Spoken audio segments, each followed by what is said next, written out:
Mayong adlaw katawhan sa Dios sa Archdiocese sa Osamis. Sa ngalan sa tong talahuron nga Arsobispo, si Archbishop Martin Sarmiento Khumuwadidi ug sa kahugpungan sa tibuok kaparian dinhi sa lokal nga simbahan sa Osamis, kini nausab si Reverend Father Eman Pujutan ang maghatod kaninyo sa atong mga pagpamalandong sa ebanghelyo karong adlaw. Mga igsoon ko na ni Kristo, adlaw karon nga Sabado, Oktubre 4, 2025. Ug karong adlaw gawas nga unang Sabado sa bulan sa Oktubre. Apan karon usab kapistahan usab karon ni San Francisco sa Assisi. Unya kani si San Francisco de Assisi usa ni siya kadato bagini siya daan gyud nga santos. Ay sa ilang pamilya dato na gid sila. Kinobulman man iyang papa o nya ayang papa kay naay negosyo nga tilahan, so dato gini siya. Pero despite sa ilaang wealth, kani gi-give up gini siya ni Saint Francis of Assisi ug ning sunod siya diha kang Kristo, diha sa pinaagi sa pagpuyo nga simple nga kinabuhi. Busa piyesta karon ni San Francisco de Assisi.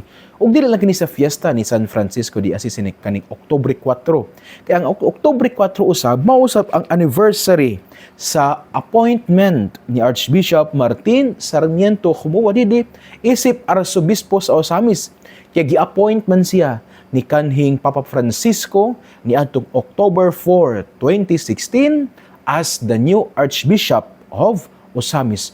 Pulisya ni Archbishop Emeritus Jesus A. Dosado.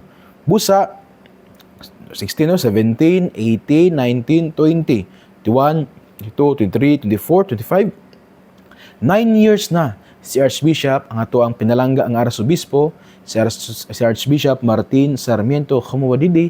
9 years na siya isip ato nga Arsobispo. Kaya gi-appoint siya ni Pope Francis niya atong October 4, 2016. So, karong adlaw anniversary sa iyang appointment as the new Archbishop of Osamis. Busa Archbishop, happy anniversary sa imong appointment as the Archbishop of Osamis. Salamat kayo sa tanan, sa imong presensya, sa imong gasa, sa mga katawa, sa imong mga tambag, sa imong pagtudlo, di madagayod sa imong gasa, sa imong kaugalingon. Nga ikaw mao ang sulod sa 9 years since 2016 amo ang nag-unang magbalantay dinhi sa lokal nga simbahan sa Osamis. Busa Archbishop, felicidades, kino te olvides que yo siempre rezo por ti, estás en mis oraciones, y también yo pido al Señor que te dé una vida larga, y también te protege, te sostenga, y te bendiga siempre, Archbishop.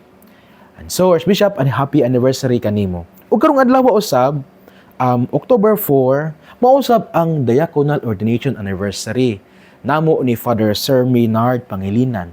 Ika 4 years na namo because we were ordained to the diaconate ni adtong October 4, 2021 diha sa Metropolitan Cathedral of the Immaculate Conception sa Dakbayan sa Osamis. Busa Father Sermi, happy anniversary usab sa ordinasyon sa pagka-diakono. We were ordained together sa Osamis sa Cathedral last October 4, 2021. Nigsuon ning adlaw usab nga Sabado, ako usab nga pagtimpayon. Nakoy mga ipang-greet ginagmay nga mga tawo. Liba na gayud nga kaning nahimo po silang may kabahin di sa parokya ni Senior San Vicente Ferrer. No una gayud ako gyud i-greet si Dr. Tim Ozaraga, kauban siya sa iyang asawa nga si Dr. Alma Ozaraga. Nga si Dr. Alma Ozaraga tuwa sila sa Cebu aron sa kay mutek magod og examination ang ang mga anak nagpaampo po siya sa kuha, include si Francis Anthony Ozaraga og iyang daughter. So duha ka anak ni Dr. Tim and Doc Alma nga mo take og examination, si Francis Anthony Ozaraga ug si Micaela Katrina Ozaraga Asarcon nga mo take sila sa diplomate sa Philippine Academy of Family Physicians. Written exam karong October 5 ug mang adlaw from 8 sa buntag hangtod sa alas 5 sa hapon. Busa kang Francis Anthony Uzaraga o Micaela Katrina Uzaraga Azarcon. You are always in my prayers. Onya kana salig sa Ginoo, and I know that God who knows the desire of your heart, God who sees your sacrifices, Francis Anthony o Micaela Katrina, and so God will always reward our sacrifices, and kanag yung musalag kita kanon sa Ginoo, ug sayod ako nga kamuusab ng andam na ningkamot niini busato kining isalig sa Ginoo. Mangayo kita sa pangiliya sa atong patron dinhi sa parokya, si San Vicente Ferrer, ug sa atong mahal nga inahan ang Birhen sa Kuta. Kita tabangan usab nga dal-o na nga atong mga pag-ampo padulong gayud sa tiilan sa tuang Ginoo. Busa kang Francis Anthony Uzaraga ug Micaela Katrina Uzaraga Azarcon, anak ni Dr. Tim ug Doc Alma Uzaraga. God bless sa inyo ang examination sa diplomate sa Philippine Academy of Family Physicians written exam ug mga adlaw. God bless, and God will guide you and enlighten you always.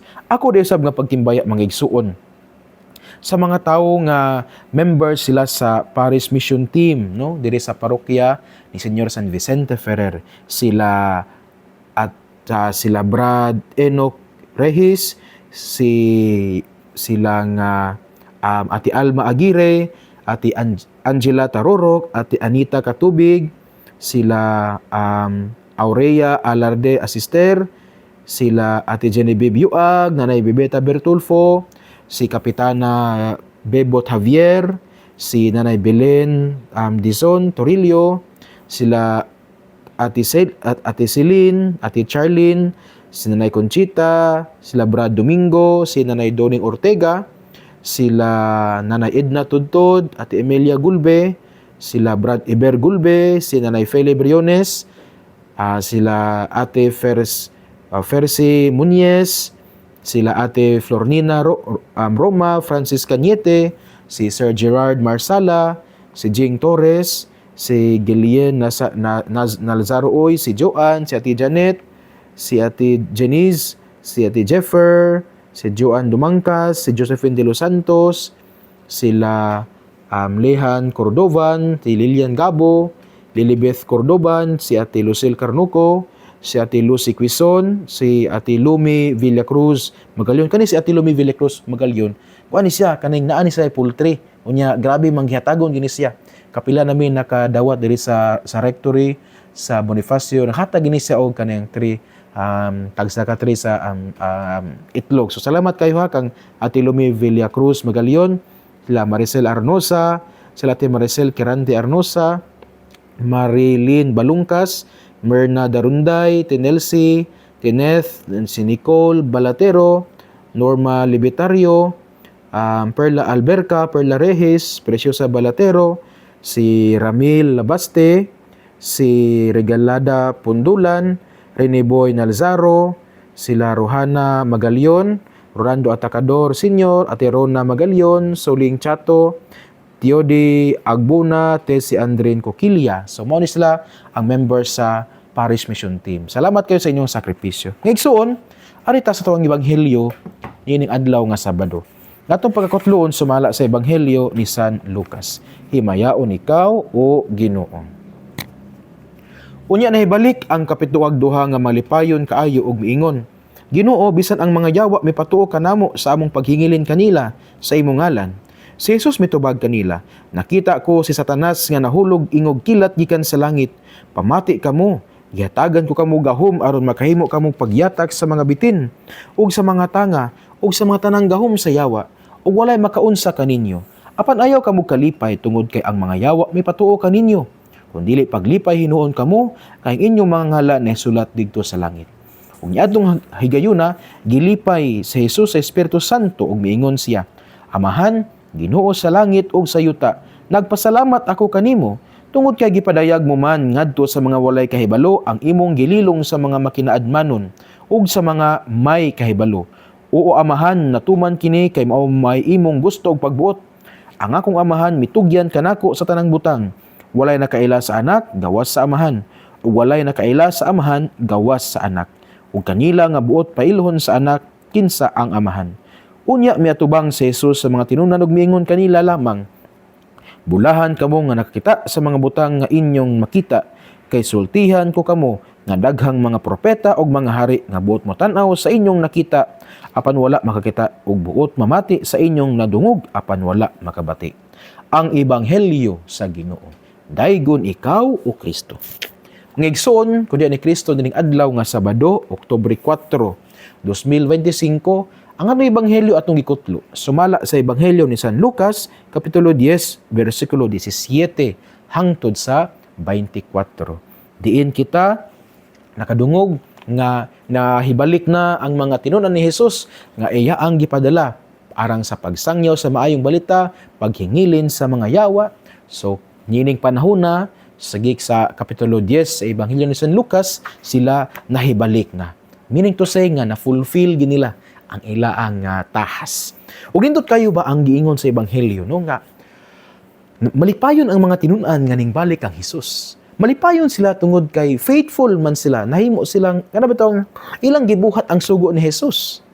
In other words, mga igsoon, nalipay sila tungod kay gibuhat man nila ang mga sugo sa Ginoo o kining pagbuhat nila sa mga sugo sa Ginoo ana ay epekto diya sa ilaang nakita.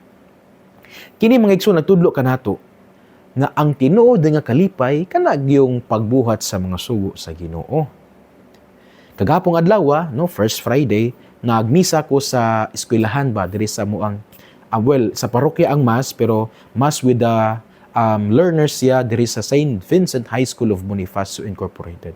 And then I told them sa kong homilya nga kana bitawng unless we do the will of God, unless we carry out the will of God, then we can never be authentically happy. Tungod kay ang makapalipay lamang gyud sa tawo, ang makahatag bitong niya og kada bitong satisfaction kalipay, mao gyud ang pagbuhat sa kabubuton sa Ginoo. Kay ang pagbuhat sa kabubuton sa Ginoo bisan og sukwahi sa tuang gusto, mao magayud ang sakto. Kay again, dili man tanang husto atong gusto ug dili pud tanan natong gusto husto.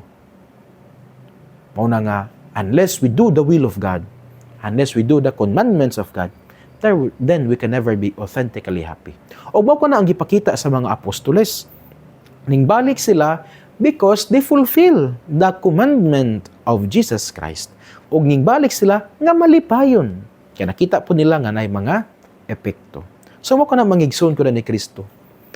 Kung gusto ta nga may malipayon sa kinabuhi, do the will of God. Because the will of God sometimes sakit, sometimes bugat, sometimes lisod. Pero mao kana ang maghatag og kalipay. Kada bang kalipay nga walay pagmahay, kada bitong kalipay nga walay luha sa kasakit. Kada bitong kalipay nga dili siya ma-turn into kana bitong regrets. Mao na ang kalipay sa pagbuhat sa pulong sa Ginoo mga igsoon ko ni Kristo. So kana first point, if we want to be authentically happy dinhi sa kalibutan sa atong kinabuhi, then we shall do the will of God. The commandments of the Lord, the commandments of Jesus Christ. Second point, mga igsoon sa atong ebanghelyo nga atong pwede nga nato nga makutlo, mapamalandungan karong adlaw nga Sabado. Kaning gingon ni Kristo nga kada bitawng ingon siya nga ayaw ka mong paglipay kaning tuang mga yawa, paglipay kamo kay nahisulat ang inyong ngalan dito sa langit. Kini sa mga igsoon nagtudlo kanato di ay nga ang pagbuhat diya sa kabubuton sa Ginoo magdala di ay kanato diha sa usa ka estado diin masulat ang atong ngalan didto sa libro sa langit. So sa ato pa ang kalipay nga gihatag sa pagbuhat sa kabubuton sa Ginoo dili lang sa earthly kalipay. Grabe itong kalipay nga wala pagmahal, lang sa earthly kalipay. Apan usapod siya ka heavenly oriented nga buhat kay pinaagi sa pagbuhat sa kabubuton sa Ginoo, pinaagi sa pagbuhat sa misyon, pinaagi sa pagbuhat sa mga sugo sa Dios. Ang ato mo dayong mga ngalan may sulat man di ay sa langit. In other words, kana siya nga kalipay labaw kaayo sa tanan ug mao na unta atong tinguhaon Nga dili lang ta magtinguha nga ang atong mga ngalan ay mga sumpay or naay kanabitong suffix man sa kanibitang sa katapusan na ay affix ba diri bitaw sa unahan sa tungalan no, dili lang nga naatay kanabitong title before sa tungalan or title after sa tungalan atong tinguhaon, but let us desire nga ang atong ngalan may sulat dito sa langit. How? Let us do the will of God just like what the disciples did in our gospel today. Kaya alang ka na kung mangigsus akong pagpamalandong, wala na mas laing labaw nga makabot sa tao. Wala na mas labaw nga achievement, shall we say. Shall we use the term achievement? Wala na labaw nga achievement, gawas nga imong makabot or atong makabot, ma-achieve nga ang atong ngalan may sulat sa langit. How? Do the will of God faithfully. Do the commandments of Jesus Christ religiously. Nindot kay nga mga punto, especially sa itong hitabo, sa itong nasod karon. Gubot, kawat, baha, linog, kung adto po ta sa international or sa global view, sa global perspective, na apoy mga gubat, no, country against country, countless lives na, countless victims, pila na ang nangamatay, makaguol kayo. Pero kung atong lantawon, kinibiyad dili binisi ang kabubuton sa Ginoo. So you see, kung atong buhaton ng atong kabubuton, malipay lagi ta, pero instant. Kalipay siya nga naay pagmahay, kalipay nga naay kasakit, kalipay nga naay regrets. Pero if we do the will of God, kalipay nga tinuod, kalipay nga mulahutay, kalipay nga walay pains, tinuod nga kalipay. Because unless we do the will of God, we can never be authentically happy. And doing the will of God will not only make us authentically happy, but will also bring us to that state wherein our names shall be written in the book of heaven. Mga igsuon, dinhin na lang kukutob sa akong pagpamalandong. Hinaot mga igsuon nga kini atong paningkamutan. Kay ang pulong sa Dios nga kay ang maayong balita ang pulong sa Dios, angay man ginatong paminawon, pamalandungan o paningkamutan nga puy-an diya sa atong kinabuhi. Kay bulahan kayo ang tawo nga naningkamot nga magpuyo sa mga pulong ni Hesus. Sama siya sa usa ka kahoy nga gitanom daplin sa sapa kansang dahon dili gayud malaya. Tiempo sa timbunga siya mohatag og mamaayo ug daghang mga bunga. Mga igsuon, salamat kayo sa inyong higayon nga inyong gihatag aron maminaw sa ato ang pagpamalandong karon sa ebanghelyo. Magkita-kita na po ta sunod diri sa pulpitos kahanginan ang DXDD sa atong pagpamalandong sa ebanghelyo. Uban sa pangiliya sa atong mahal nga inahan, gisangpit natong mga misamisnon nga birhen sa kuta. Ang Dios unta magapanalangin kaninyo kanunay sa ngalan sa Amahan ug sa Anak ug sa Espiritu Santo. Amen. Mayong adlaw mag-amping ug kay Dios li siempre bendiga.